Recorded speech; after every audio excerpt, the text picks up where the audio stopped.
Sup Imperians, this is Naka. Alright, so I was asked if I could do a missile tank fit. So, starting off, I got, looks like 120 armor plates. These are the enhanced version. Got the basic armor hardener. And then I'll have prototype missiles on the bottom here. Yep, and this is a damage output version, so it'll do the most damage that I can do with it. I got that complex shield hardener right there.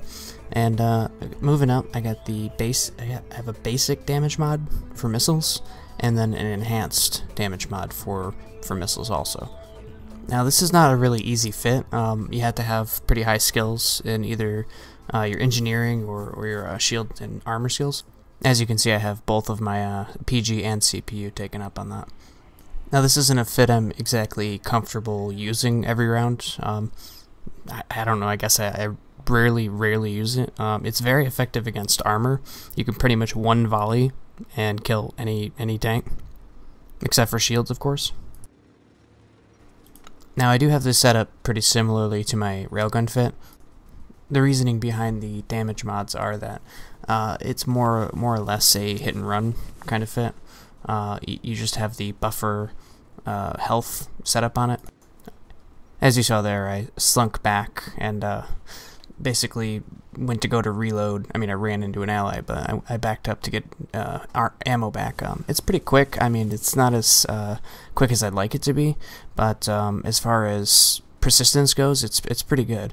Like, you can run away real quick, get your missiles back, and then, you know, and to return with a lot of firepower, essentially.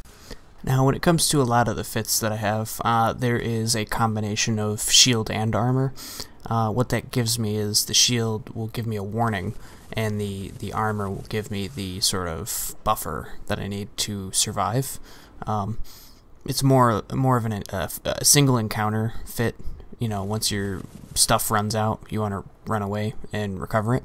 Now, my big problem with missiles are it sort of lacks that effective killing power that both the blaster and the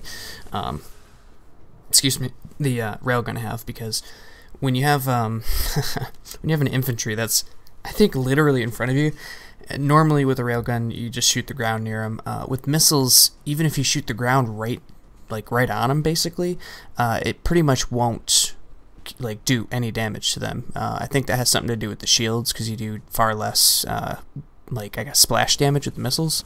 So it's kind of got that almost killing power of a railgun, but it doesn't have the the ability to hit any infantry, essentially. I mean, you can hit them, but it's so difficult.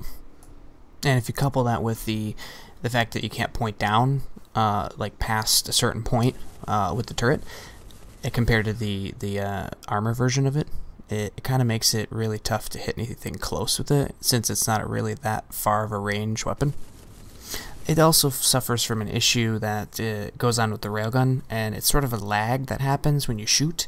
I mean, it shoots straight most of the time, but when it doesn't, it falls behind, so you can literally miss every shot when you're shooting with it, which is kind of insane. Like, with an assault rifle, you shoot the gun and you expect it to go where you're shooting, and it does. Like, it almost, the only times that it would ever fail is when, you know, people are rubber banding across the whole map, and I mean, that doesn't happen with infantry, and it shouldn't happen with tanks. But that's a problem for CCP. I'll let them, you know, figure that out. But server side or whatever, like, if it were a railgun, I would have killed that dropship, like, 2 shots. But I'm not gonna condone tanks killing dropships, because that's kind of BS. But in the cases of redline railgunning, then yeah, but normal battle. I mean, that's what you expect when you have 5 tanks on your team.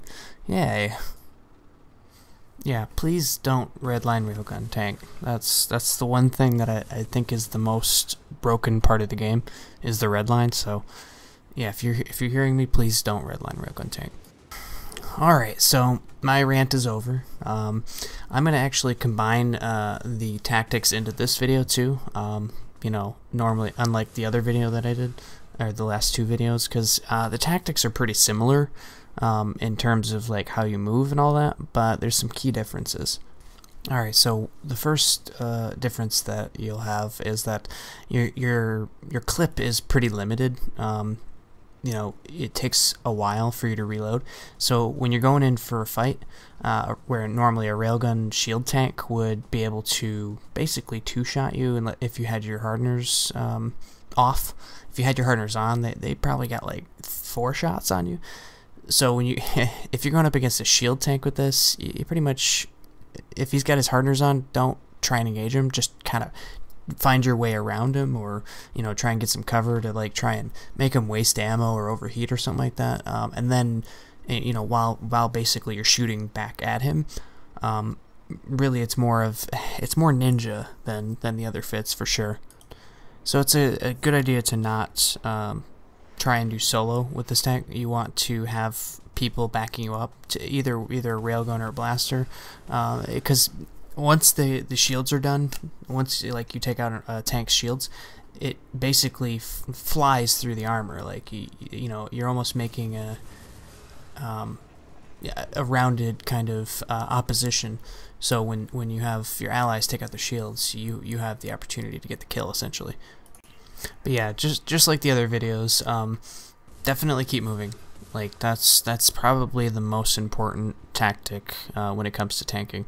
Is the only time you're gonna stop is if you know you're clear and you have either allies behind you. Like I'm looking behind me here, where I got, you know, 2 tanks and 2 different entrances. So like I'll hear people saying something like they told me that these tanks are here, but I got killed anyways because blue dot. Yeah, keep moving because he ran into me and killed me. Yep, and on a final note before this video ends, I want to say that if you're soloing, definitely like go in for a kill and then run away, because your clip, it takes a while for you to get your ammo back if you're reloading, so you don't die, you know, by another tank coming up on you. But yep.